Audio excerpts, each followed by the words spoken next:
you can even watch back. Giving players all the props or put them on blast. We don't give no hot takes, only talk facts. We're giving all our devotion, riding high on this wave of emotion.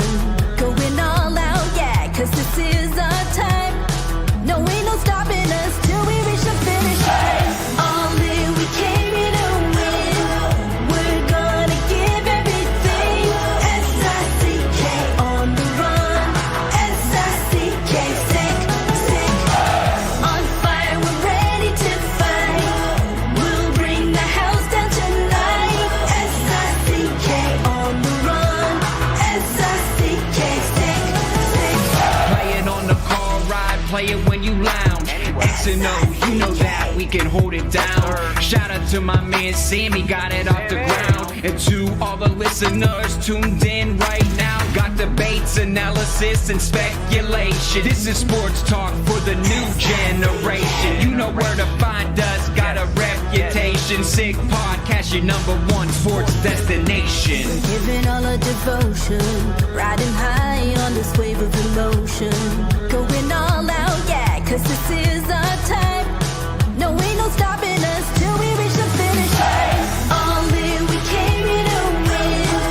We're gonna give everything. S-I-C-K on the run. S-I-C-K, sick, sick.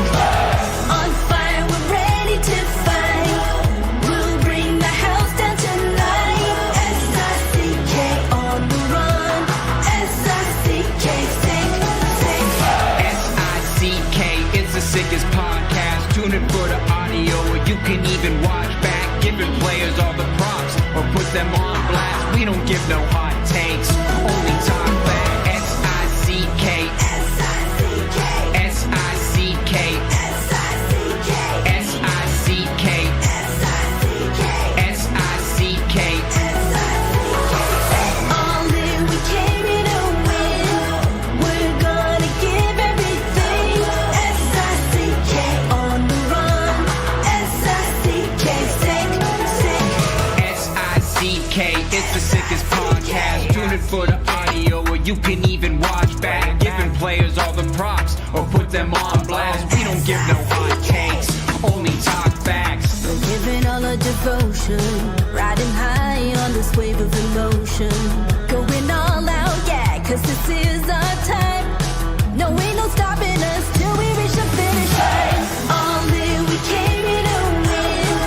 We're gonna give everything. S-I-C-K on the run. S-I-C-K, sick, sick. On fire, we're ready to fight. We'll bring the house down tonight. S-I-C-K on the run. S-I-C-K, sick, sick.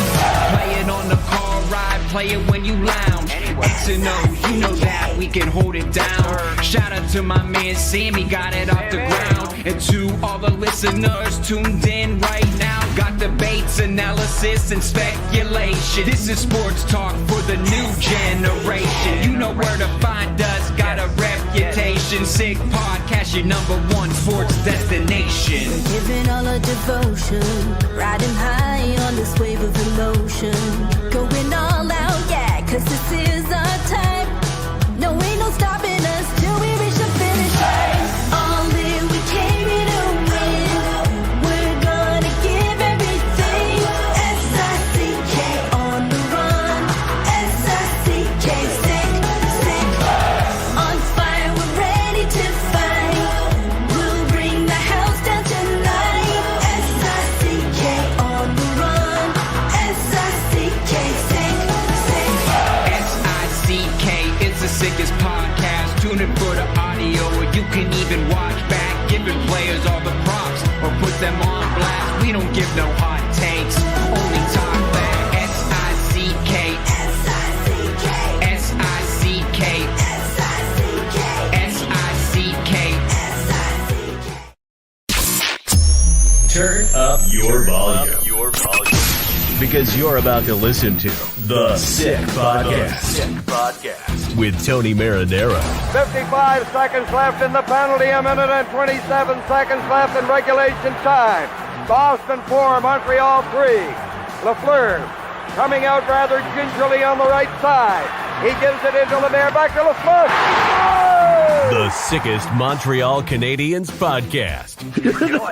You're in the ball! Sports entertainment like no other. Rejoint, on lui fait perdre la rondelle, une passe devant. Et c'est le dégagement et ce sera la victoire des Canadiens. Stanley pour les Canadiens, le 23e de l'histoire. You found the dogs! John, you found the dogs! He found the dogs! And all together, they worked a young team to the top. And now, a 24th Stanley Cup banner will hang from the rafters of the famous Forum in Montreal. The Canadiens win the Stanley Cup! Brought to you by Energy Transportation Group. Driven to be different. Tibi. Embrace your true nature. And Playground, your premier gaming destination. It's gonna be sick.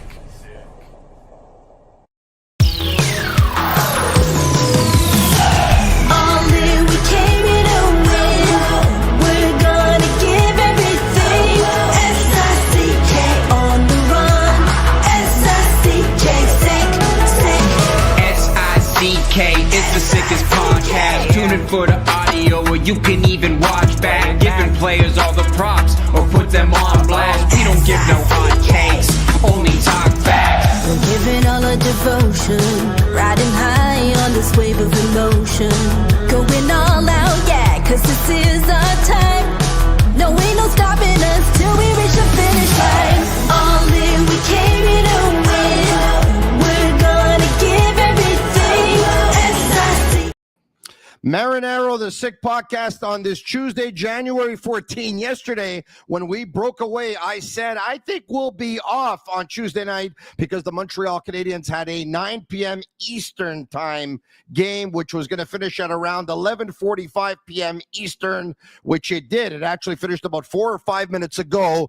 But Pierre McGuire told Agnello and Sammy, I'm all in. So they called me and I said, I'm all in. And here we are. And clearly, the Montreal Canadiens are all in as well, folks, because they told us they wanted to be in the mix, and they just keep winning hockey games. And I know they didn't win on Saturday night, but they did pick up a key point. They won on Friday night. The Canadiens are very hot. They went into Utah tonight. They trailed again in this hockey game on a couple occasions, as a matter of fact. But when all was said and done, the Montreal Canadiens beat the Utah Hockey Club by a score of 5-3. Without further ado, let me bring in Pierre McGuire. It's the McGuire Report. The McGuire Report. Presented by Vago Italian. And yes, Pierre McGuire is brought to you by Restaurant Vago, and we'll get to them in just a minute. I can tell you that they are on Green Avenue, corner of the Maisonneuve, and I can tell you my man Tommaso will greet you at the door, and Angelo will cook up a storm for you in the kitchen.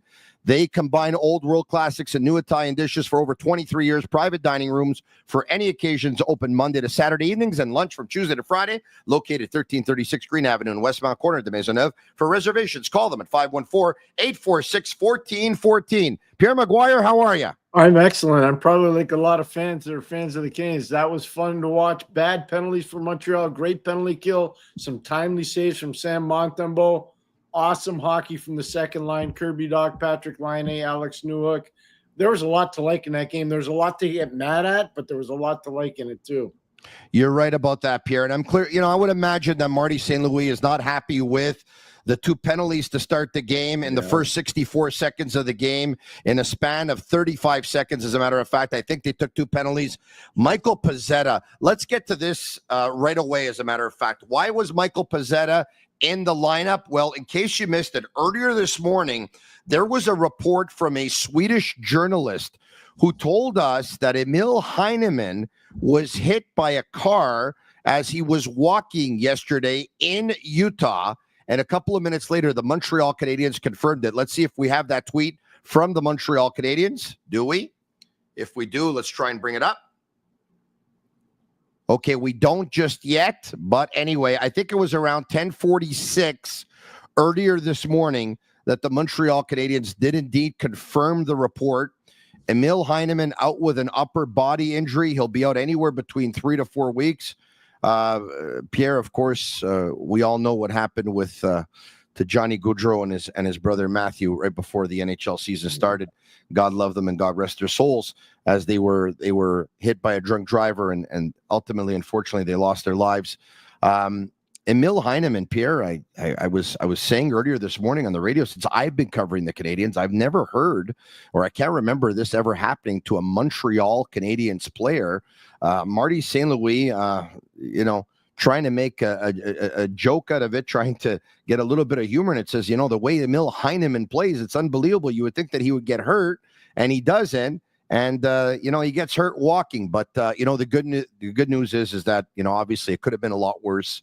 He'll be out for 3 to 4 weeks. So in his misfortune, there was actually a little bit of good luck there. And Michael Pezzetta gets into the lineup, Pierre. And if you want to impress the coach, which you haven't so far in the 3 years that he's been coaching this team, this was not a way to do it. 29 seconds in, he puts McBain's stick right between his legs, tries to camouflage it. Ref doesn't bite and says, "You're going to the box." Michael Matheson, 35 seconds later, and Utah end up going on the board at 2:11 into the hockey game. Schmaltz to Keller, shot rebound. Josh Doan is able to get in the rebound. 1-0 for Utah. That's a real bad start for the Canadiens, Pierre.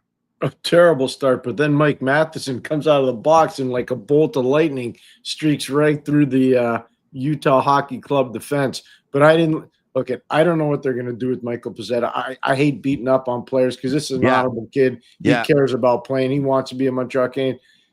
Probably doesn't have a lot of confidence.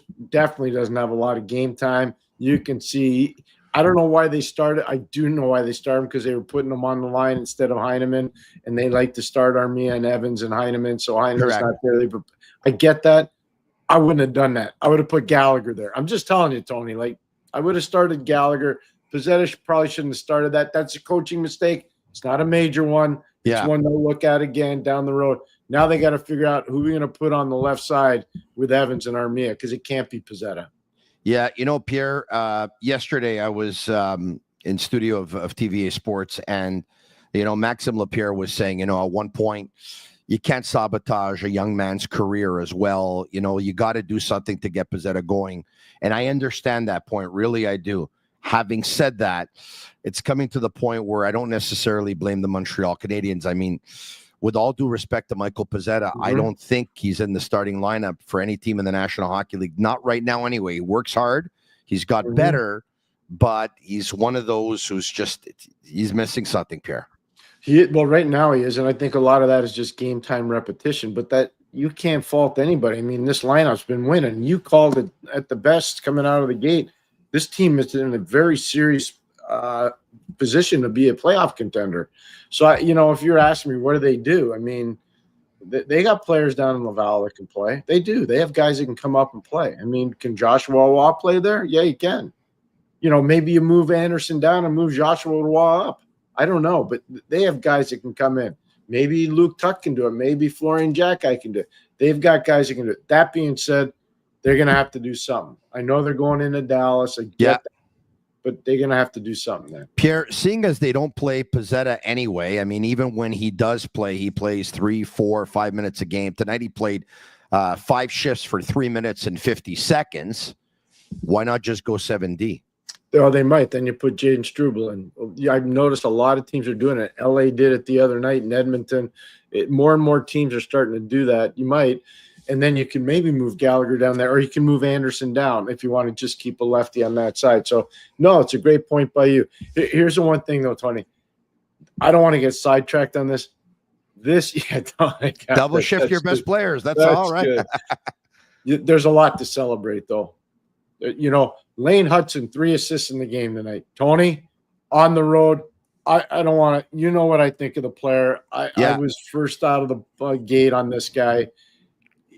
Great job. Mike Matheson's goal, awesome. Cole Caufield's deflection on the Lane Hutson pass, brilliant. Laine's one-timer from his favorite spot. What a play by Carrier, and what a play by Newhook. And I'm still waiting for the guys at TSN to give a little credit to Newhook on that. They never said his name once. Yeah, I hear you. And they're my friends calling the game, but I'm like, come on, boys, give the kid a little bit of love here. Pierre, I'm going to make you laugh. Andre Tourigny is a regular collaborator on BPM Sports on Martin Lemay's afternoon drive show. And he was on yesterday. And Martin Lemay says, so how are you going to stop Patrick Laine? And he says, well, he scores all of his goals from the same spot.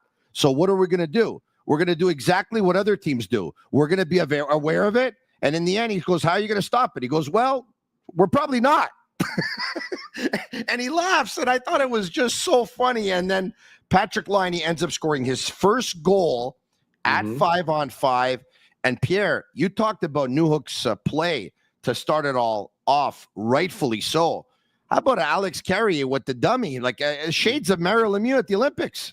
Yeah, no, Alex has been great. Tony, you know how much you and I thought when they got him.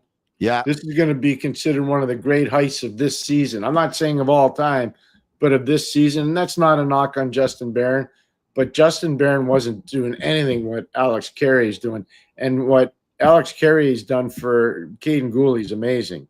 So this was a tremendous heist by the pro scouts, by the management team, obviously led by Jeff and Kent.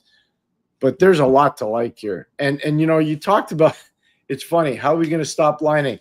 Go watch the tape of the one penalty kill where Laine has 3 shots blocked. They're all blocked by Ian Cole, who usually plays on the left side. Yeah. But they had a plan. They had a plan because Cole's such a good shot blocker. They moved him over to the other side. Said, go ahead, block the shot. And he did. He did. Pierre, you know, you brought up Lane Hutson again, who once again, you take a look at the score sheet tonight, and Lane Hutson has 3 assists in tonight's hockey game. He's a +3 in tonight's hockey game. He played 21 minutes and 41 seconds. He was absolutely unbelievable. Pierre, I watched this game tonight, and for me, there were 2 players that I saw raw natural ability, and I saw a heck of a lot of talent, and I saw unbelievable vision and playmaking and just dynamic players. One was Lane Hutson, and the other one in defeat was Logan Cooley. Your thoughts? Cooley can go to another level when he wants to. Been watching him a long time. You should have seen he and Matthew Nyes together at the University of Minnesota. They were pretty darn special. They had another guy in that team, Ben Myers, who now is playing in the American Hockey League. But those 3 guys in particular really stood out. They really, really did stand out. But Logan Cooley's special, and you're spot on with him. Yeah. Now, I'm going to say one thing, and I don't know whether you agree with me or not. Yeah. When Slafkovsky moves his feet, he's a beast to play against. He is, but Pierre, he doesn't move him nearly enough. Not enough. This is what I want to say. But he was lazy. He was lazy on the back check. Lazy. They just got to keep showing him positive clips, just the positive ones, not the negative ones. Because you can see when he wants to take the game over physically, he can. Look, the Canadiens won tonight by a score of 5-3. There's so many great stories in this hockey game. I don't want to be negative and talk about Cooley over Slafkovsky tonight, but you know, let's be honest. It's one of those things that a lot of people were going to be looking at. How did Logan Cooley do tonight? How did Slafkovsky do? Slafkovsky had 15 minutes and 57 seconds. He had 1 shot on goal. He had 2 hits. He did finish the night +2. Logan Cooley played 24-50. He had a goal. He finished the night -1. He had 6 shots on goal. But there's a lot of good, Pierre. As you can see here, there's a lot of good in the hockey game. So, you know, I wrote Slav versus Cooley. Matheson, 1 goal, 1 assist. Caufield, 1 goal, 1 assist. Carrier, 2 assists. We talked about Lane Hutson's 3 assists. 2 huge goals for Kirby Dach. Patrick Laine had his goal. He was a +3 in tonight's hockey game. Jake Evans was a monster in the faceoff circle. He won 10 out of 15 draws for 67%. Without further ado, Pierre, why don't we bring up the starting lineup for both teams so we have it in front of us here and we can see it. Here we go. Suzuki with Slafkovsky and Caufield. Dach on a second line with Newhook on his wing and Laine on his wing.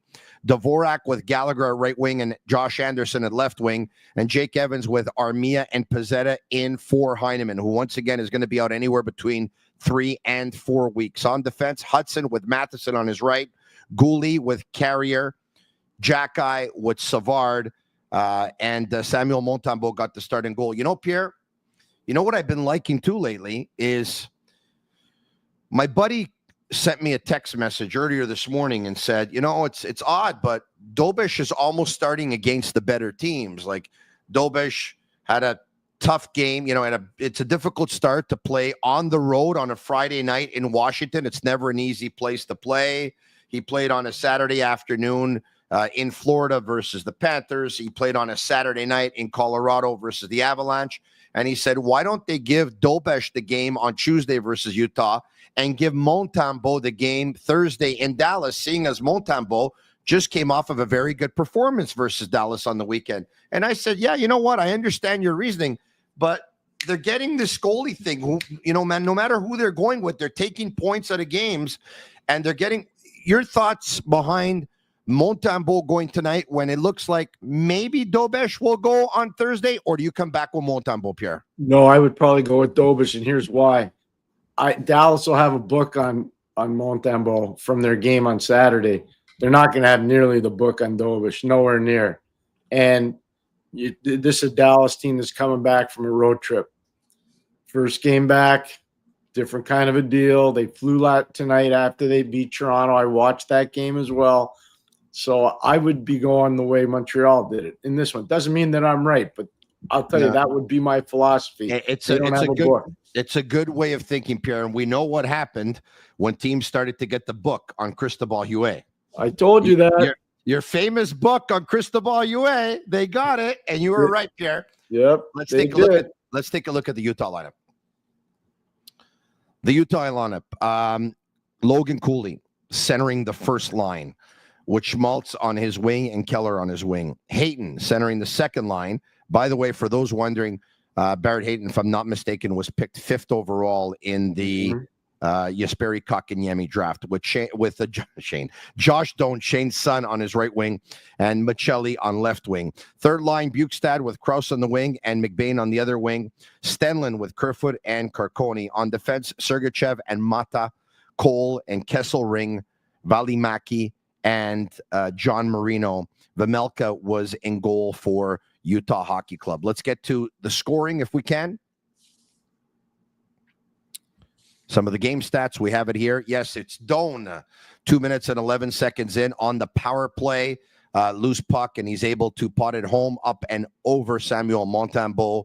Matheson, Cole Caufield passes the puck. I think it's almost intercepted or by, I think it was Kerfoot. Who actually gives it away, falls down. Matheson is off to the races. Sergachev's trying to catch up. And I think it was, who was it that pitched? I think it was Oli Mata that was pitching. So he tried to get back as well. It was Mata. And Mike Matheson, right-handed shot, forehand to backhand, 5-hole. Beautiful goal by him. Ties it at 1. Bukestad with Kirby Dach had taken a tripping penalty on Josh Doan at 17:05. A second after the Canadiens killed off that penalty, it was Kesselring who took a shot. The rebound goes to Bukestad. A backhand by him touches Mike Matheson's stick, hits Montembeault in the back, and trickles in. And Utah scores a goal with 54 seconds left in period number 1. Those are supposed to hurt going back to the locker room, Pierre. But the Canadiens had a much better second period, right? They didn't take nearly as many penalties. No, they did. And here's what happened. I don't know if it showed on the broadcast you were watching. David Savard came to the bench where Dach was and Anderson was, and he flipped out. He went right after those guys. I don't know if you saw that or not. I saw him going nuts, but I thought he was going nuts to the Utah bench or something. No, he went after his guy. He went like, we got to stop taking penalties. This is insane. What are we doing here? Okay. He flipped out. He did. And I think he got every – I heard the announcer saying there's going to be a new paint job needed in the Canadiens dressing room because the coach is going to lose it on him. Oh, wow. And I'm saying to myself in my basement here in Montreal, I'm like, no. The coach doesn't have to do it because David Savard just did it. Yeah. And he got their attention because you're right on. They came out flying in the second period. 10:40 into period number 2. It's that play that you talked about. Carry it to Newhook, to Liney, right through Carrier's legs. Patrick Liney down the left side, right-handed shot, one-timer up and over Vejmelka. And at 18:34, it's Lane Hutson, heads-up play. He looks, he finds Kirby Dach. He gives it to him. Dach comes down the right side, and he just goes to the net. And Cooley wasn't very strong on this one here. Kind of lets Dach go saying, you know what, I can't get him. Somebody else will get him. Nobody gets him, just takes it, puts it to his backhand, and slides it into an empty cage. Pierre, the 2 goals that Kirby Dach scored going down that right wing, that doesn't mean, he's not a centerman because he's going down that right wing, but you see that he's comfortable going down that wing, Pierre. He is, but the one thing I'd say is he's starting to move his feet more, a lot like Slafkovsky's moving his feet more. And now you see the pace of his game getting better. He's creating separation. He's able to get more opportunities on goal because he is creating that separation. Let's go to period number 3 now, if we can. Period number 3, it is Logan Cooley. It's Keller holding on to the puck. Carey can't get the puck away from him. He tries to pass the puck to Cooley. I think it may deflect off of Caden Cooley's skate. It goes right to Logan Cooley, backdoor. He makes no mistake, and Logan Cooley scores that goal, and he ties the game at 3. And the Canadiens get the next 2 goals in the hockey game. It's Nick Suzuki, Pierre, who wins an offensive zone faceoff versus Barrett Hayton. It all starts there. He wins it clean. It goes to Matheson, who fakes a shot but finds Hutson. Hutson goes to the net. He's got his head up. He sees Cole Caufield putting his stick on the ice and says, I'm going to take one of those shot passes, and hopefully Cole can redirect it in, and Cole does. 4-3, and then there's a turnover in the neutral zone by Utah. Kirby Dach picks it up down the right side, and Pierre, he takes a wrist shot that deflects off of John Marino's stick, but Vejmelka's got to be better on that one. He does. The puck just kind of dipped a little bit, but you're right. I agree with you 100%. The cool part about that Cole Caufield goal from Lane Hutson, Michael Matheson, if you're a fan at home and you're breaking down the tape, watch how Michael Matheson, after the Suzuki faceoff, and walks to the inside part of the ice, fakes and just freezes a little bit of the defensive zone coverage and moves it over to Lane Hutson. Yes. That was a brilliant play by Michael. It was a really, really good play. A terrific freeze, Pierre. Yep. You're right about that. The Sick Podcast brought to you in part by Energy Transportation Group, a leading full-service logistics provider serving all of North America, driven to be different. By the way, we're going to get to your phone calls any minute now at 1-888-585-7425, 1-888-585-SICK. Also brought to you in part by Playground. The World Cup of Cards returns to Playground from January 22nd to February 2nd with over $900,000 in guaranteed spread out over 16 championship ring events. Highlights include a $400,000 guaranteed multi-day main event and the multi-day PG 300 mega stack event with $150,000 guaranteed. The World Cup of Cards at Playground as of January 22nd. Visit playground.ca for details. We'll get to some of our other sponsors a little bit later. We'll also get to some of your questions for Pierre McGuire. Once again, Pierre wanted to do this, and Yellow called me. I said, you know what? Yeah. Let's do it. So what? We'll be on until 12:30 in the morning or 1 o'clock in the morning. We'll sleep when we're dead. All right. Okay. We'll get to some phone calls here. Your chance to talk to Pierre McGuire, Agnello and Sammy and Master Control. You let me know who's on the line. Before we do, Pierre, some real unfortunate news out in Pittsburgh. I don't know if you had a chance to see the tweet. You probably didn't, but do we have it? Can we bring it up? Okay, we don't have it yet. Okay, we don't have it yet.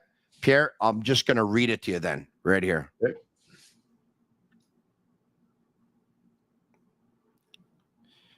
Breaking news. This coming in from Jennifer Barrasso. Penguins assistant captain Evgeny Malkin's home was the target of a break-in.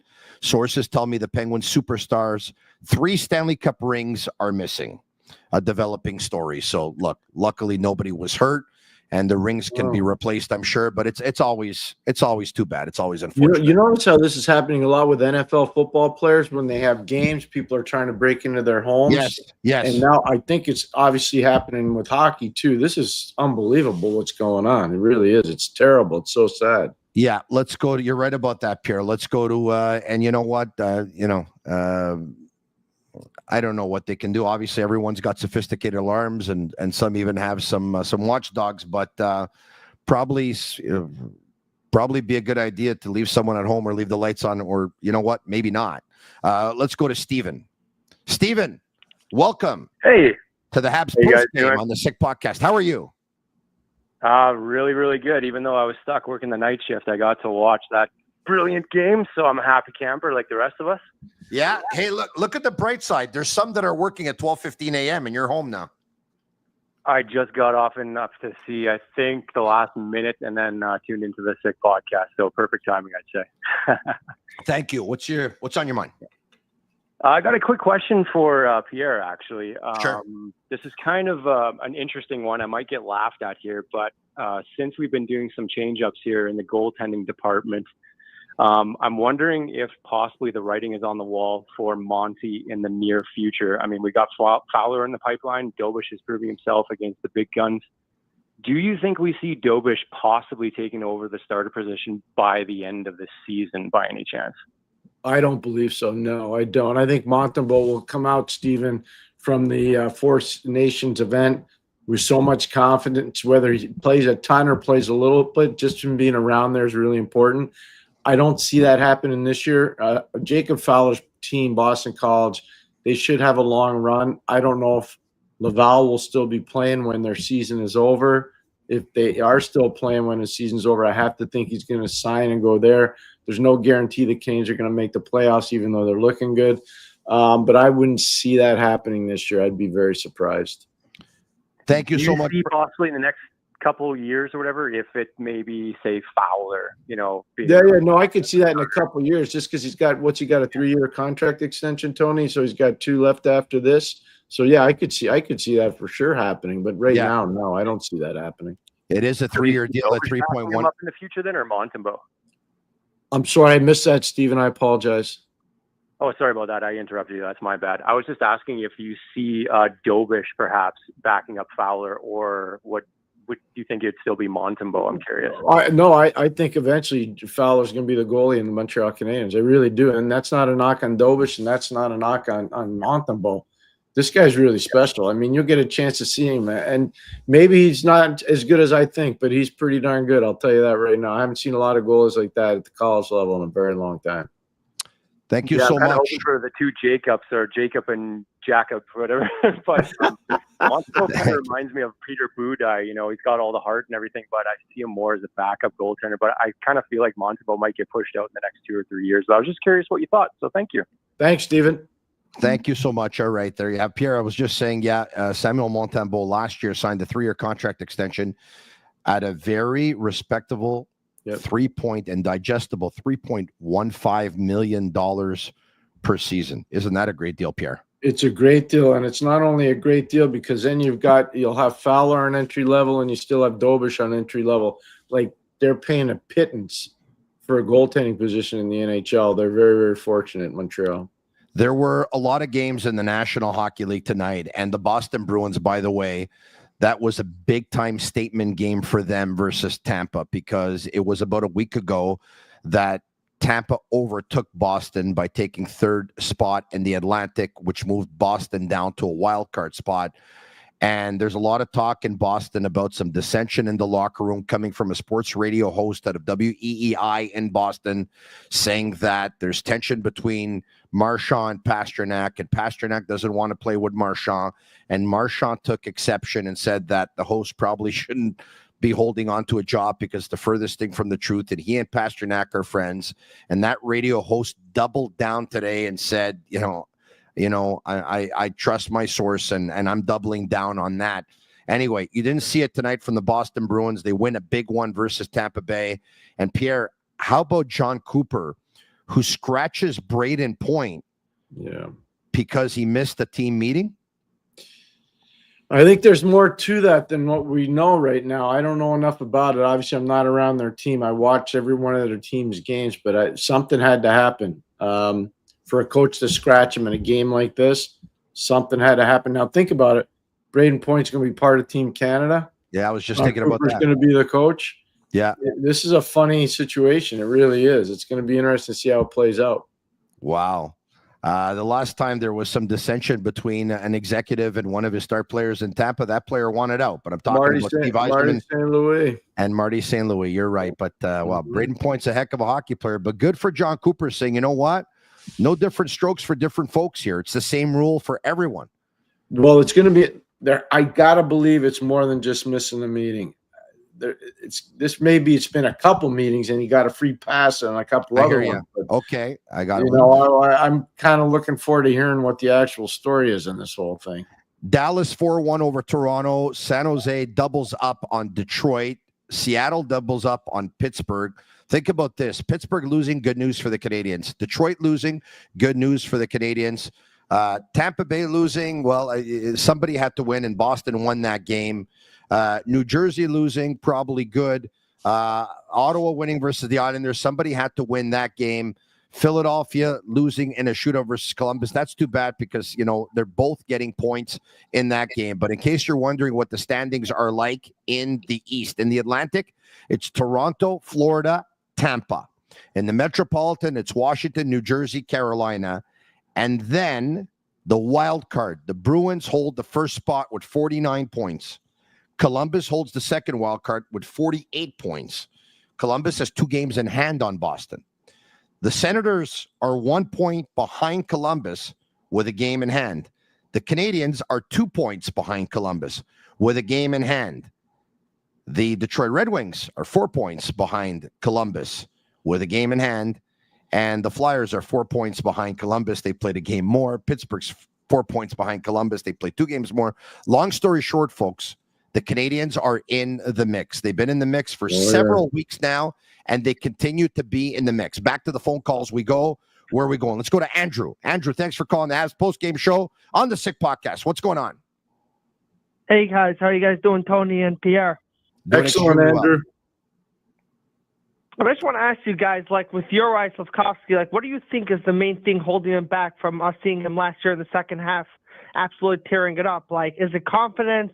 I just also feel like he used to shoot the puck so much more last year in the second half, and I barely see him in a shooting position in this year so far. What do you guys think about Uri's game overall and how he could adjust to play more like he did in the second half last year? Tony, you want to go? Well, I think Pierre talks about it a lot. When we talk about scouting a hockey player, Pierre has a lot of strengths in hockey, and scouting is a big-time strength of his. Pierre McGuire says Uri Slafkovsky doesn't move his feet nearly as much as he should, and when he's moving his feet, he's a lot more effective. So I would go with Pierre on that one. I think Slafkovsky's picked up some lazy habits. I think he's picked up some bad habits, and I think the development has to continue with Uri Slafkovsky. It's interesting what's going to happen this year because sometimes you bring a player into the National Hockey League at 18 years of age, Pierre, either because they're ready or because you think they're physically ready. And sometimes it takes maybe 2 years or 3 years to see, did you actually make the right decision by bringing him to National Hockey? Now, I'm not saying that they didn't right now, but I can't wait to see him complete what will be this year, his 3rd year in the National Hockey League. We also know that he got a big-time contract, a long-term deal at $7.6 million a season, which makes him the 4th highest-paid Montreal Canadiens forward. So we'll see what happens. But, Pierre, you'd like to add? No, I think you nailed it. The biggest thing to me, Andrew, is he's got to move his feet with more consistency. And when he does, he's really tough to play against. When he doesn't, he's a very easy player to defend. Andrew, thank you so much for the phone call. We'll get to your questions, by the way. If you're not going to call in, but you want to ask a question for Pierre McGuire, I have the YouTube chat open up right now. Going for 2K as we have 1,915 people watching us live on YouTube right now. So Agnello won his bet. He says, I think we should go on. I said, Agnello, who's going to stay up past midnight for a post-game show? He said, if the Canadiens win, everyone. It looks like he's right. Again. All right, okay. We'll get to some questions here. If you have questions on the YouTube live, throw them out there, and I'll ask Pierre McGuire for you. Hugo says, Liney deserves to play with someone better than Newhook. Pierre, I thought Newhook was not only good tonight, I also thought he was unlucky. He could have had a couple. He rang a couple off the post. Oh, my gosh. He created a lot of chances. He made a lot of smart plays. He didn't have a lot of hockey luck tonight. I thought that line was tremendous. Line Dach and Newhook for Montreal tonight. Very, very good. Okay, others coming in. Let's go to who is the replacement for Heineman in the meantime? This coming in from Austin Dumont. Who's the replacement? I think they got to go down. I would look somebody in Laval. I really would. I mean, no disrespect to Michael Pezzetta, but you can see the coach doesn't have a lot of confidence in him, and I think they got to keep that line as part of their identity. So I would bring somebody up from Laval. Let's go to that question that just appeared on the screen. We'll ask it right now. Agnello and Sammy, here we go. The digitalpreneur. I think he sent over $13.99. Isn't that something? Tony and Pierre, you guys are the best duo in Habs media. Lane Hutson is a superstar. Dach is 80% back. Cole Caufield has become a 5-on-5 monster. Demidov coming next year. Guys, big off-season signing coming, yes or no? Pierre? I don't know about big off-season signing. I think they'll try to identify maybe an organizational weakness. I don't know if Dvorak will be back or not. I don't know if Armia will be back or not. Depends on the development of some of the players in Laval. I could see them being proactive with somebody being signed. I just don't know who that player would be right now. It depends a lot of what happens from here to the trade deadline, and then after the trade deadline, if they're in the playoffs or not. Pierre, I have a question for you. Yes. Clearly, Nashville is not having the type of season that they would have liked to have. Correct. They traded Carrier. They wanted to dump a little bit of money and save some money in that transaction. They did. I would imagine there will be several teams that will be in the playoffs, that will be trying to win the Stanley Cup, that would like to have a guy like Ryan O'Reilly, a 33-year-old centerman with a ton of experience, a former Stanley Cup champion. I think the contract is digestible with a $4.5 million cap hit. He's in year 2 of 4. My question to you is, do you think that Barry Trotz would be willing to part ways with Ryan O'Reilly, seeing as Nashville is having an offseason? He probably wants to get younger. And what do you think the asking price for a player like that would be? And I'll add another one, if you can digest all of that, is should the Canadiens be interested in Ryan O'Reilly if he's available? They should. Ryan O'Reilly, I have a lot to say in terms of where he goes. You got to remember one thing. The coach of the Toronto Maple Leafs and part of his staff are guys that worked with him in St. Louis that won the Cup. And Ryan O'Reilly won the Conn Smythe Trophy playing for Craig Berube. And he's a Toronto kid. He's an Ontario kid, I should say, not a Toronto kid. So I could see Toronto being a little ahead of the queue for Ryan O'Reilly than maybe Montreal would be. But Montreal should have interest. I just don't know if Ryan O'Reilly would be interested in Montreal. I think Ryan O'Reilly's got a design on, trying to win the Cup before he's done. And so we'll see how that plays out. But I think there'll be a bunch of teams that will be interested in Ryan O'Reilly. I do. The player, and I mean this, if I were Toronto, the player that I would want out of Nashville, and I don't think they'd trade him, it would be Roman Josi. But I don't see them trading him. If you look at, they're playing 5 forwards on the power play in Toronto. They need somebody to really run the back end for them. And I think Roman Josi could be that player. I'm not saying they're trading him because I don't believe they are. I hear you. That's what Toronto would need, I think, out of Nashville more than they would need Ryan O'Reilly. You know what, Pierre? If Nashville wants to go through a reset, get younger, shave all kinds of money off their cap, if I'm Toronto, I'm trying to land both of them.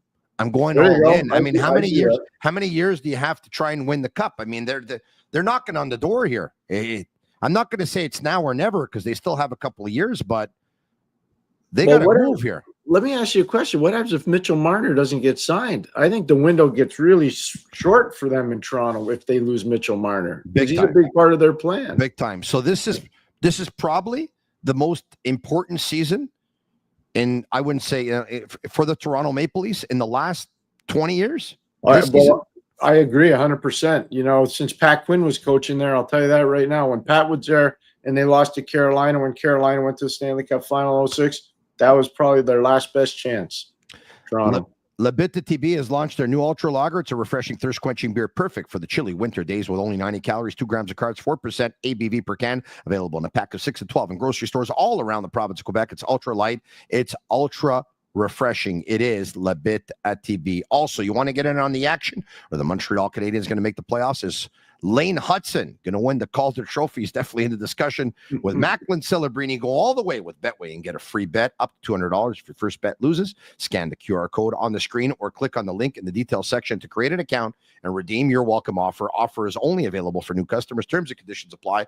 Offers not available in Ontario. Must be 18 years of age and older, and please play responsibly. Pierre, geez, I don't know what to say about Lane Hutson that I haven't said already. I think I've said on several occasions now here and on my radio show that for me, watching him play, he's the Montreal Canadiens player that most excites me when he has the puck. I think more so than Subban, with all due respect to PK, because I loved watching PK play. I think he's the player that excites me the most since Kovalev. That's a big statement. And you know what? You're probably not far off. I've seen this movie for a long time now with Lane, and it's really impressive. It's really impressive. And the thing that's really becoming very impressive, he's getting better defensively too, in terms of reading the rush, knowing when to establish body position, knowing when to establish stick position. He's getting a lot better. So they're making him better as a player too. His hockey sense is amazing. It really is. It's exquisite. Sammy asks if we're taking more calls. Yes, we are taking more calls, Sammy. So why don't you bring someone up right now? We are going to James. Is James there? Hi. How are Hey, you? James. Hey, Pierre. Hi, Tony. Can I start with a question that you asked me just a couple of days ago? Go ahead. Tony, you asked, and you know what? First, I'm going to ask Pierre to answer. Do you believe? Pierre, do you believe? I believe, yeah. Oh, that's the question. Do I believe? Yeah, He's asking you if you believe the Canadiens can get in the playoffs, Pierre. I believe they got a legitimate chance to be a playoff team. 100%. They got to stay healthy, obviously, and they have to get the same goaltending, and they're going to have to be proactive at the trade deadline, I think, in order to get over the hump. Because Detroit's going to be proactive. Probably Philadelphia is going to be proactive. They keep going. If Boston starts to slip a little bit, they're going to be proactive. Columbus probably playing with house money. They'll be proactive. So I think the Canadiens, in order to keep pace, they'll probably have to be proactive at the trade deadline. But do I believe? Yeah, I do believe. 100% I believe. Wow. And Tony, do you still believe? Well, look, I believed the Canadiens were going to be in the mix, and that's why I got pretty upset when they got obliterated 5 times in a span of 3 weeks in the month of October. I thought they were much better than the way that they were playing. Now, I believe they would be in the mix. I predicted before the season started that they would be a couple of points short of a playoff spot. I hope I'm wrong. I'm not going to change my opinion because I don't want to change my predictions every 2 or 3 days here. But I will say this.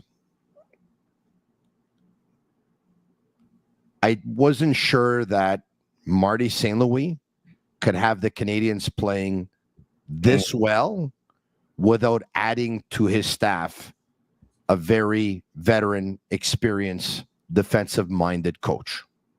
And for that, I think he's impressed me. Once again, there's some nights where it's not perfect, but when I see the Canadiens go into Washington and concede only 17 shots versus the Capitals in a difficult building on a Friday night, when I see them go into Colorado and give up only 23 shots and limit McKinnon and Rantanen to a power play point apiece, when I see the Canadiens getting the better of Colorado and getting the matchups that they wanted, even though they were on the road, when I see the way they beat Florida and beat Tampa handily, convincingly, about 27, 28 hours apart, I believe they would be in the mix. That I believe that they would be this good, that I believe that they would win as many games as they have in the last 5 weeks. No, I didn't believe that.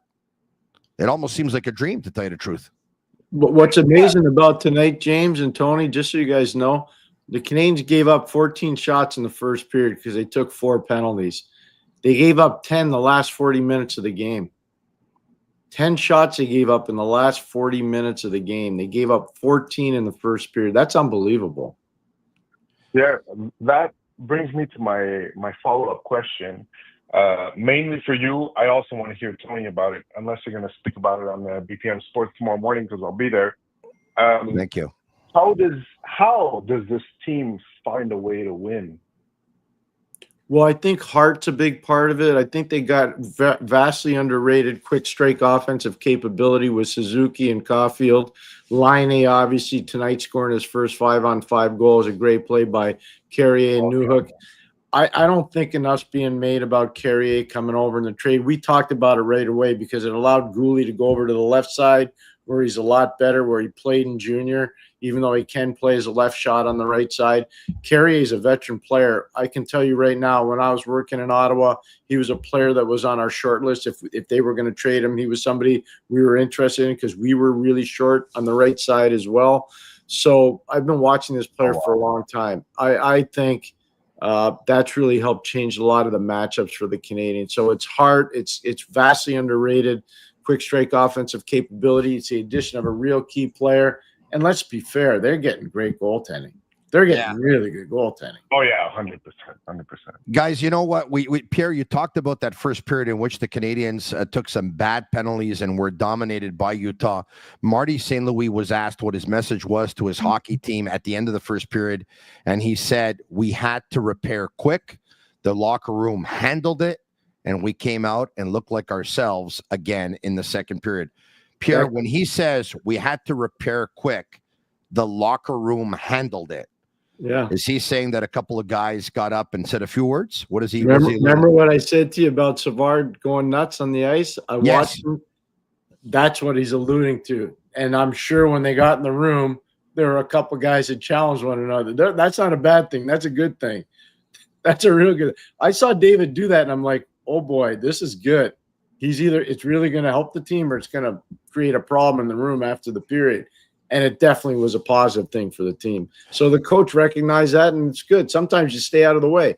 Sometimes it's better when the players are policing the room than the coaches policing the room. Pierre, you know, Lane Hutson isn't the only small player on the Montreal Canadiens that's proving the doubters and the haters wrong. Cole Caufield is the other one. If he hasn't scored the most goals in the National Hockey League on the road this season, he's actually second in that category. So he's top 2 because I believe he was tied for first going into the game. Anyway, he's either first or second, Pierre. Cole Caufield, this good, 5-on-5, and scoring all these goals on the road when probably many thought that he would be a player who would show up at home, but maybe not on the road. It's pretty awesome what he's done, Pierre. And once again, I have you know what? I think he got the right coach. Marty St. Louis took Cole Caufield under his wing, or has since he got here. And he kept on telling us that he wanted Cole to add to his toolbox and become a more complete player.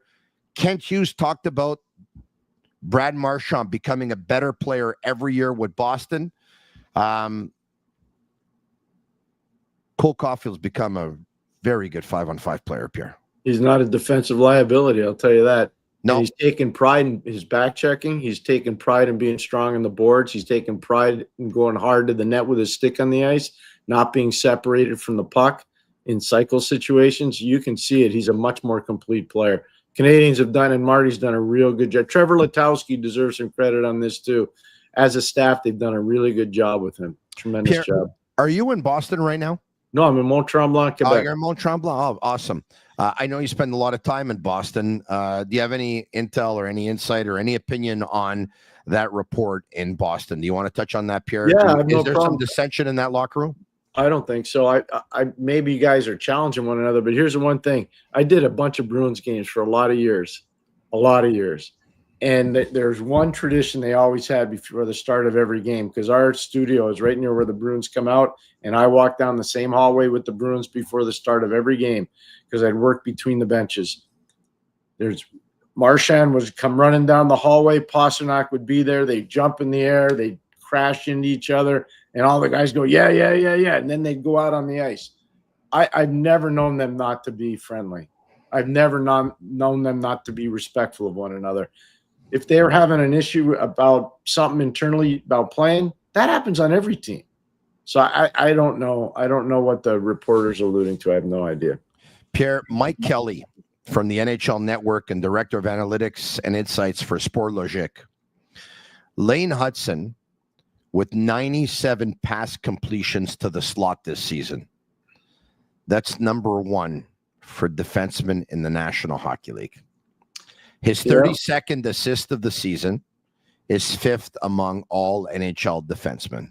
This 45 games into his NHL career. So I remember when he was a kid and he was just got drafted by Canadiens. I said, look, there's a lot of Adam Fox there. There's a lot of Quinn Hughes there. There's a lot of both those players there. But that's how he's going to be. He's a good player. And a lot of people didn't want to believe that. And a lot of, you call them haters. All these people that think they know everything, they don't know very much. Because I didn't see a lot of those people at BU practices. And I didn't see them at BU games. I was at all those games and a lot of those practices. You could see this kid was going to be a star. You could see it. 10-2-1 in their last 13 games for the Canadiens. 10-2-1. Pierre, I said this probably about a month ago. I called Lane Hutson a superstar. Some thought it was way too early. Some thought it was way too much. I'm not backing down, Pierre. I mean, if you don't think he's a superstar, like just watch him play. Like, I don't understand how people watch him play. Don't think he's a superstar. He played 5 games. Pierre, I think he's been the Canadiens' best player in 30 of them.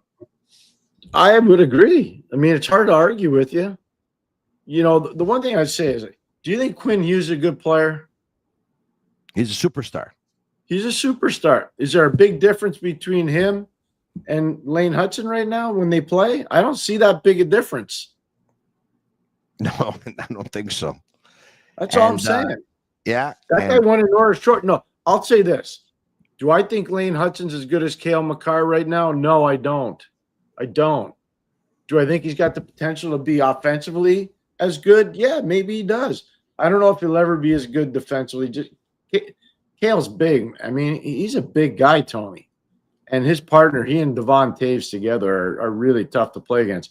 But that being said, I mean, Quinn Hughes is really good player. And I'm saying that him and Lane Hutson, there's not a big separation point right now. And one guy's 6 years into his career and the other guy's just starting. I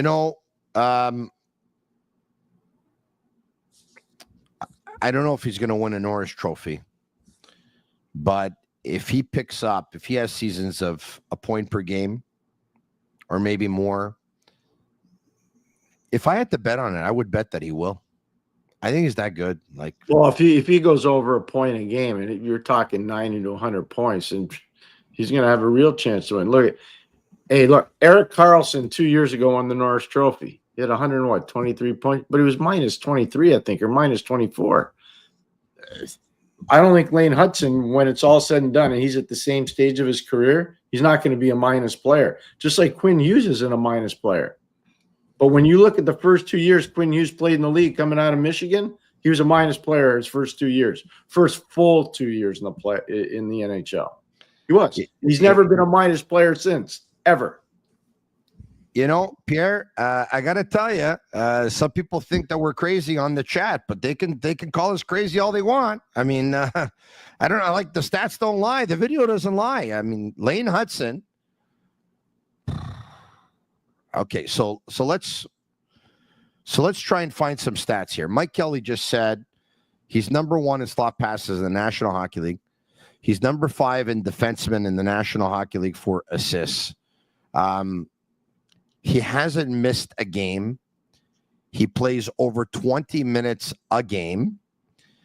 In the stretch that the Canadiens are 10-2-1, he's probably over a point per game in those games.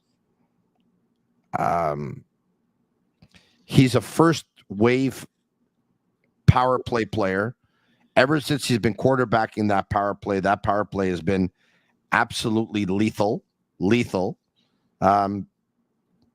Let's see where he is in points. Lane Hutson is tied for 10th in the National Hockey League. So actually, he has the same amount of points as Evan Bouchard, who's ranked 8th for points.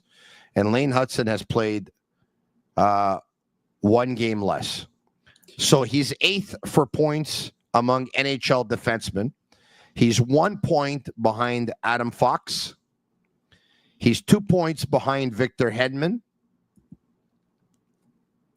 I have a question for you, Tony. This is for the people that are out there in TV land. Let's just say Lane Hutson was playing on the Toronto Maple Leafs on a power play that has Austin Matthews, Mitchell Marner, John Tavares, and William Nylander. Where do you think his points would be? Up there with Werenski and Makar. 49, 50 points. 100%. Yeah. I'll take it a step further. You put Victor Hedman with the Canadiens and you put Lane Hutson with Tampa, and you put Lane Hutson with Gensel, with Kucherov, and with Point. Scary. Agreed. And that's why I say too. Then I respect everyone's opinion. I believe Nick Suzuki is a number 1 centerman, and some people, that watch us don't think he is. So I say to them, okay, no problem. Take Braden Point out of Tampa and put Nick Suzuki in between Jake Gensel and Nikita Kucherov. With Victor Hedman on defense. How many points is Nick Suzuki going to pick up? In the 90s for sure. 90 to 100. In the 90s for sure. Well, a centerman who picks up points in the 90s is the number 1 centerman in the National Hockey League. I agree. Back to the phone calls we go. Let's go to Bruno. Hey, Bruno. Yeah. How are you? Good. Oh, Tony. Yes, you're on with myself and Pierre McGuire. Go ahead. Welcome. Hey, I got a couple suggestions, but first I just want to say, I don't know if you remember, but I called in when they got smashed by the Pittsburgh Penguins, and I was so angry because they wouldn't win a battle. Remember? Yeah, I do remember. Since then, they win every battle. In any zone, in the middle of the ice, doesn't matter where they are, they win battles. Not only that, but they hit. And they do everything they need to do to get that puck. And they've been doing it, and they've been winning, That's what they haven't been doing all this time. And everybody keeps saying, are they in the mix? Well, in my opinion, not only are they in the mix, but they're in the mix to win the Stanley Cup here if they keep playing like that, right? When? And this year? What I'm worried about is because they lost Emil Heineman, because he was a big piece of that team. Yeah. They need to get someone in there that can do the same kind of things from their minors. They got to move out Pizzetta because they don't want to go into any kind of losing streak. They finally got their confidence back up, right? They don't need to go down. They need to keep excelling, and then they'll get better as they go. Like, they can't wait. They can't just sit there and wait and let Pizzetta he's not doing it for them. And the other thing is, in regards to Slafkovsky, if he could, over the summer, say, get trained by Jaromir Jagr, because Jaromir Jagr was a big guy just like him. He has a long reach. He just doesn't know how to get in front of his players, and then he can make more control and better plays with the puck. You know what I mean? Like, he's a perfect candidate to be just like Jaromir Jagr, and here he's missing out on it. That's all. You know what I mean? Pierre, we've heard this before, and I understand the caller's point, but I know that Juraj Slafkovsky is very young in his career. But I want to stop the Jagr comparisons immediately. Like, I get his point, right? He's not saying that he's Jagr, right? He's saying he's a big guy and can protect the puck and whatever. But Jaromir Jagr's puck skills were unbelievable, Pierre. I had the privilege of skating hundreds of hours and maybe thousands of hours with Jaromir individually and as a team. And no, you cannot. there's similarities body type wise and size wise, but the hand skills are not the same. They're not close to the same. Like when you see them out there, they kind of look like the same. You know what I mean? They do till the puck gets on their He's stick in missing traffic. something in his game. Yeah, but you know, listen, and Pierre could tell you this, right? When Jaromir Jagr joined the Pittsburgh Penguins, you remember, I think it was it the Stanley Cup the final versus the Chicago Blackhawks? Yeah, he went around Chelios and Brent Sutter. But he was dancing guys in a phone booth. Yeah, well, those were two of them for a huge goal. Slafkovsky doesn't have those hands. No, that's what I'm saying. He doesn't have nearly Look, the hands. I'm gonna say it's been a very, very positive post game. It's been a very positive post game. I wonder. Well, I like where they're headed right now. But I have to say something. I wonder, as much as Jeff Gordon and Kent Hughes are happy when they leave that arena tonight because their team picked up a big 2 points, I'm wondering if they look at each other and saying, Logan Cooley. Wow. Well, that would be nice if they had him. No, but I'm wondering, Pierre, do you think that, once again, they're both very young in their careers and we're only 2.5 years in here, but is it possible that because Cooley's been the best Utah player, I think, in the 2 games that they played against the Canadiens, almost like he wants to prove something when he goes up against them? Do you think that it's possible that Kent Hughes and Jeff Gordon probably say Logan Cooley, wow? Well, I'm sure they say wow, but the one thing I'd caution is Logan Cooley's not a very big guy. Nick Suzuki's not a very big guy. You can't win with 2 smaller guys. It's hard. Right. That's the one thing I'd caution everybody on. So, the Canadiens right now, if Dach can keep building the way he is, I would tell you, if he keeps going the way he is, the Canadiens are going to be in a good position long term. Very good position. I think it's good news not only for Dach but also. If Dach doesn't have a good game like that, maybe they're saying Logan Cooley, but you're right, because Kirby Dach at those 2 goals. Pierre, is he back? He sure looks like it. The only thing I'd say about Kirby, he's got to stop using his stick defensively because he's taking a lot of penalties. He's got to start moving his feet defensively like he is offensively now. He's reaching too much, because when you're a bigger player like that, that's one of your advantages. But he's going to have to move to check people rather than defend with his stick, defend with your feet. I think we're going to go till about 1 a.m. Eastern if we can, probably another 10 minutes. We have 2 questions that we're going to get to. Let's bring them up in yellow. And then we'll go to the phone lines. Tronny, it's a paid question, sends over $5. Do you see Jonathan Toews as a Hab, 3rd or 4th line center to help give Dach a familiar face to help boost him? Not that he needed that boost tonight, but Pierre, Jonathan Toews has been talking about attempting a comeback.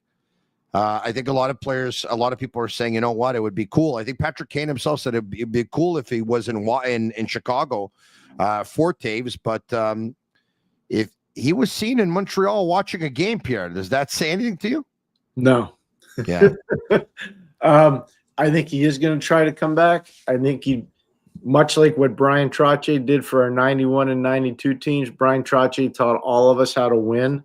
And I think that Jonathan Toews would be a player like that, going to a team that has a legitimate chance to win, being a guy that can help get him over the top. Brian was huge. I can't say enough about what Brian Trottier did for Mario and Ronnie Francis and Jaromir and Kevin Stevens and Mark Recchi. He made a massive difference around our team. He really did. And I think Jonathan could do the same thing for any team in the league.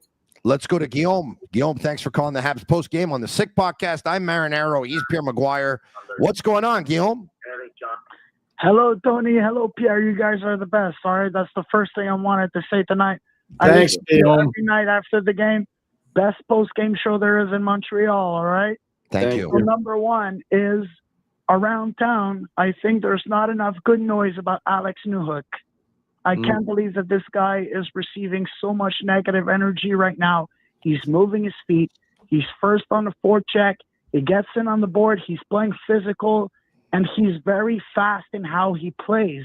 I know that he's not finishing as much as we would all like to, but at the end of the day, I don't understand why Alex Newhook is receiving, I wouldn't say so much hate, but why he's not receiving as much love as he would deserve.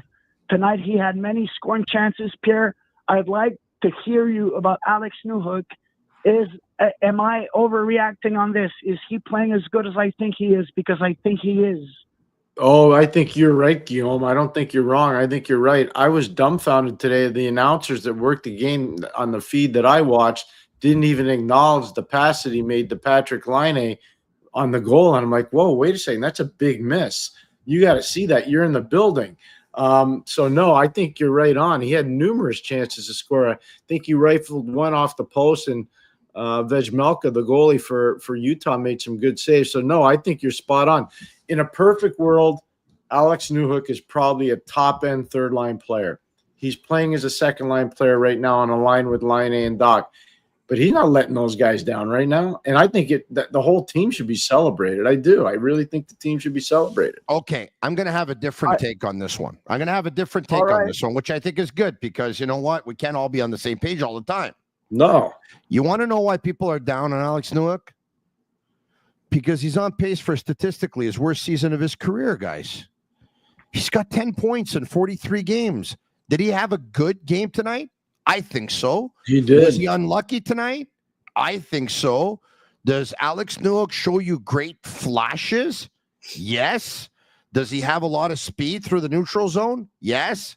He's not good in the faceoff circle. He's not hard to bump off the puck, and he doesn't produce guys. He's on pace for 19 points. So let's just we're at the halfway point of the season. So I hear what you're saying, by the way. So let's just say he puts up 25 points the last half of the season. Is he still? I don't think he's a natural centerman, by the way. I think he's a winger. But he's coming off of 34 points in 55 games last year. He's on pace for 19. I understand. That was the pace of a 50-point season last year. And, you know, Newhook has had, just like the whole team, had a very slow start to start the year. But, like, since the beginning of December, I remember a game against Nashville, and I was watching the game at home. And back then, we were not very positive about our Canadiens. But Alex Newhook, he was moving his feet, and he was very intense. He was first on the forecheck. He was moving his shoulders, like his shoulder fakes are very good, and he's creating space for his teammates. I understand, guys, he's not scoring as much. But Guillaume, he's the second worst plus minus on the team and minus 13. Look, I'm sorry. I'm going to respectfully disagree. Everything you're saying is true. He's first on the forecheck, and he's fast. Well, his skating is his number one attribute. It's his strength. This guy has wheels, right? So he's going to be in there on the forecheck, and he's going to skate fast. He is. But once again, I think he's the second worst plus minus on the team. I think he's bad in the faceoff circle. I think he's easy to bump off the puck. I think he's a player who shows flashes, who doesn't produce nearly as much as he should in regards to the amount of scoring chances that he actually has. Just my opinion. Appreciate the phone call. I'm sure we're going to get a lot of reaction here on YouTube Live and Facebook Live. Malakas Pot says Newhook is good. Okay, that's fine. Newhook is like Anderson. Speedy can't finish. This coming in from Baz. Newhook will be a much better in the second half. This coming in from Redzik. I agree with that. Newhook is a third liner. This coming in from Seymour. Mm-hmm. Danny says it was great to hear from Newhook's dad.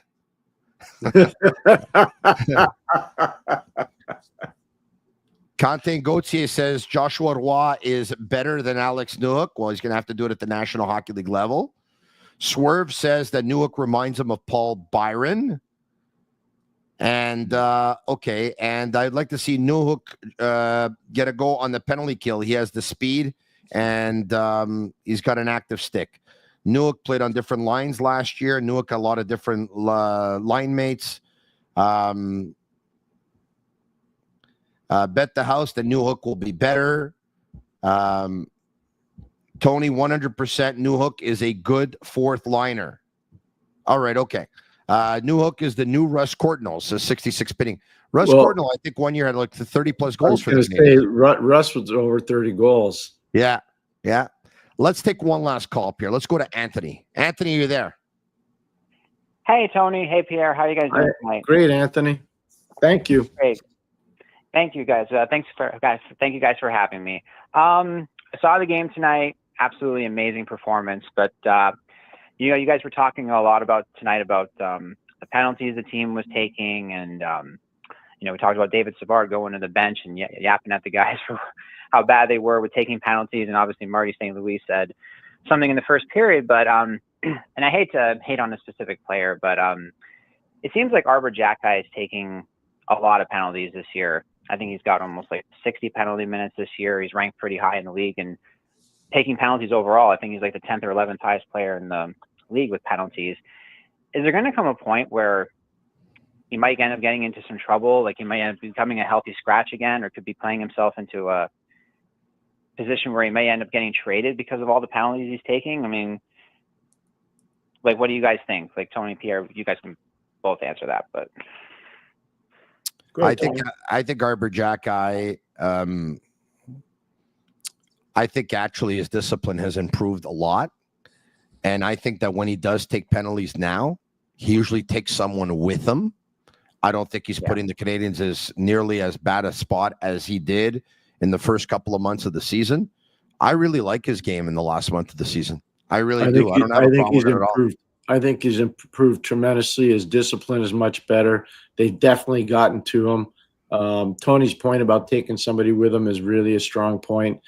He'll just continue to evolve and get better and better. And sometimes, not always, but sometimes you need to have a nuclear deterrent in the lineup, and he's the nuclear deterrent for Montreal. He and Josh Anderson are the two nuclear deterrents. Pierre, in ending, I know you've watched a couple of Laval Rocket games in terms of, because I know you talked about bringing up Joshua Roy, but with Emil Heineman out, it's a role player on the fourth line. I'd like to get your opinion, if you have one, if you've seen enough, of Jared Davidson. He's a name that comes up. He's got 22 points in 31 games for the Rocket. Yeah. He's a fourth line player who provides a lot of energy. He can play center and can play left wing. He shoots left. He can kill penalties.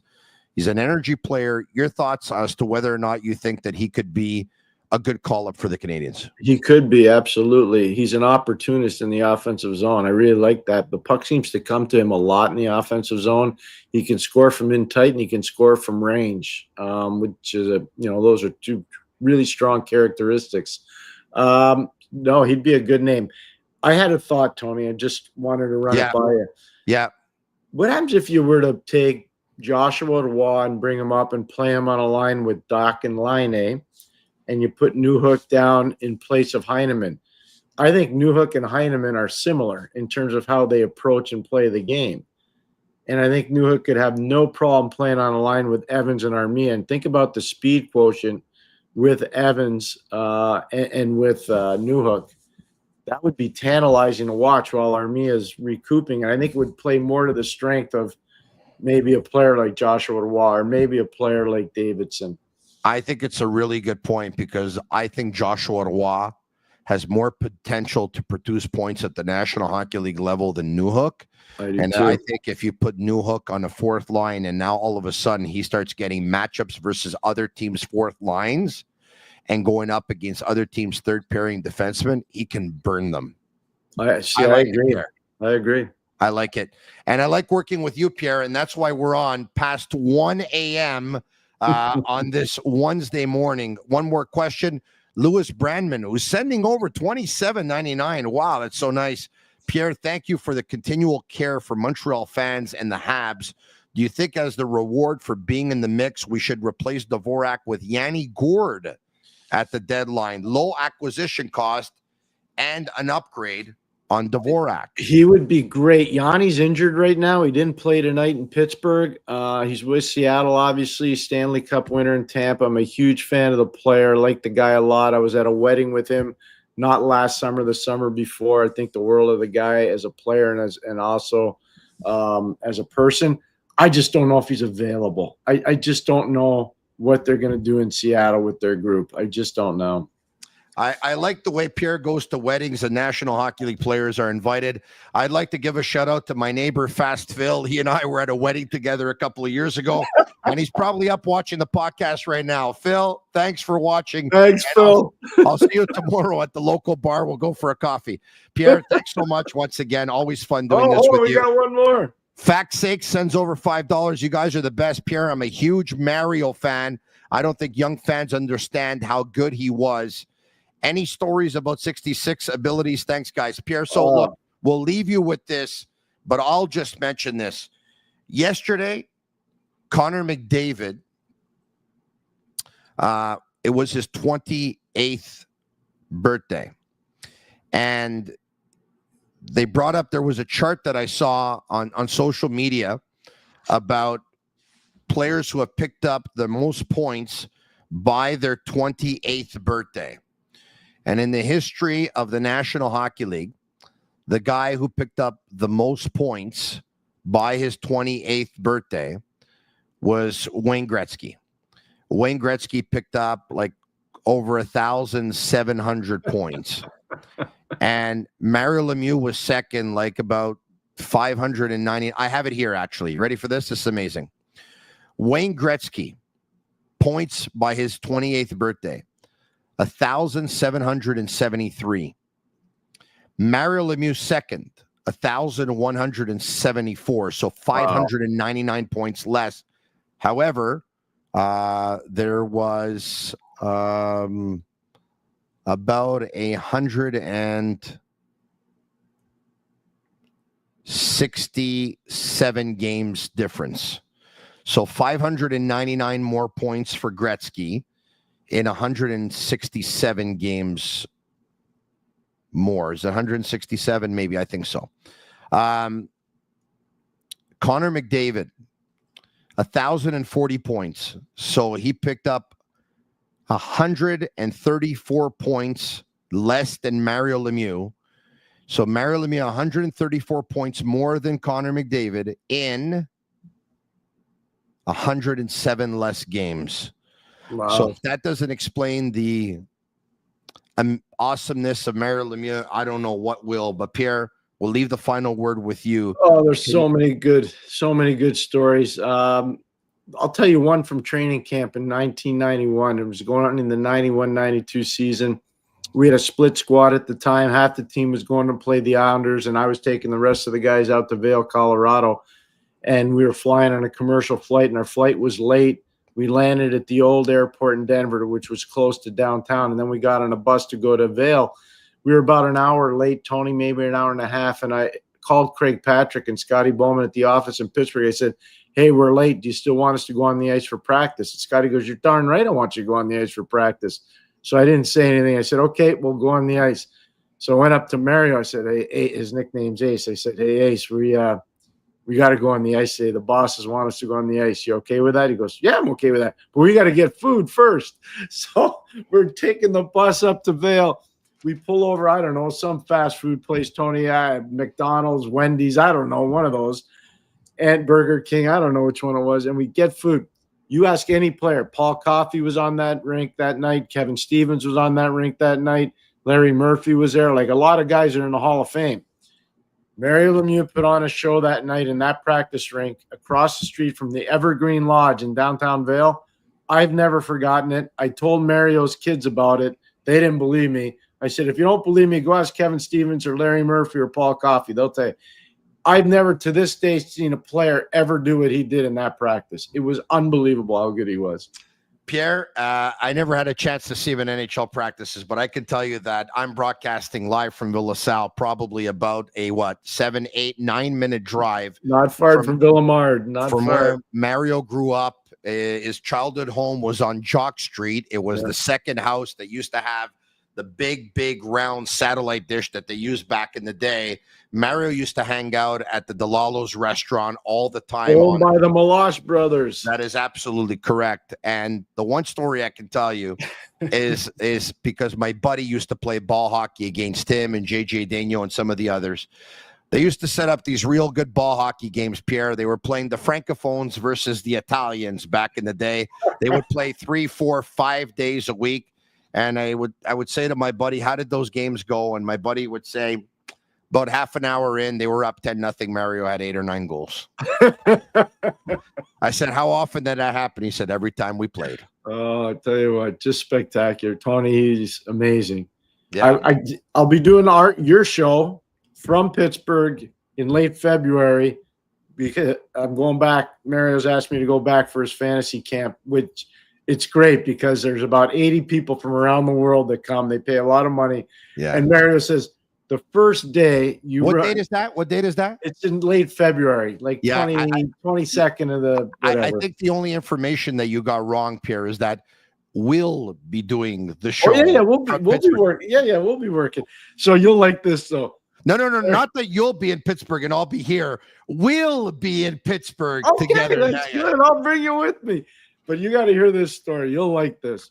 So Mario says the first year I'm there, he says, run the practice just like you did when I was playing. I said, oh, okay, I'll do it. We're 10 minutes in. Guys are dropping all over. Mario goes, that's enough. Stop. And he says, see, that's what the fantasy is. You want to be like an NHL player? Here's an NHL practice. Hey, you remember how, and I'm sure you remember this, but when Jaromir joined the Pittsburgh Penguins, they used to call him Mario Jr. And ironically, if you move the letters around in his name, you actually can spell Mario Jr. out of Jaromir. You know what's interesting? You bring that up. The lady that found that out at the time in our office, and maybe somebody outside, her name's Cindy Himes. She's still living, but I remember her showing us that in our office. We're like, wow, that's pretty cool. We had no idea.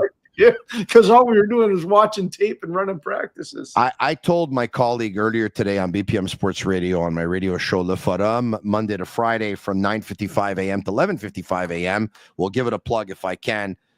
That Pierre, a lot of people talk about the Summit Series of 1972. Well, I was born in 1972, so unfortunately, obviously, I couldn't watch that live. Pierre, the 1987 Canada Cup is the best hockey I've ever watched in my life. I've said that before. I'm not going to sway. I know a lot of people loved Canada winning gold at the Olympics. It was a cool game. The 1987 Canada Cup, Pierre, was the 3 best hockey games I've ever watched in my life. It was really impressive. And you see the picture of Mario and Wayne and Larry Murphy. I mean, it's just, that's one of the most iconic pictures in all of hockey. It's an amazing picture. And I had the privilege of coaching 2 of those guys. Yeah, and Howard Chuck should have got a penalty on the play, but it doesn't matter. The good guys won. The right team won.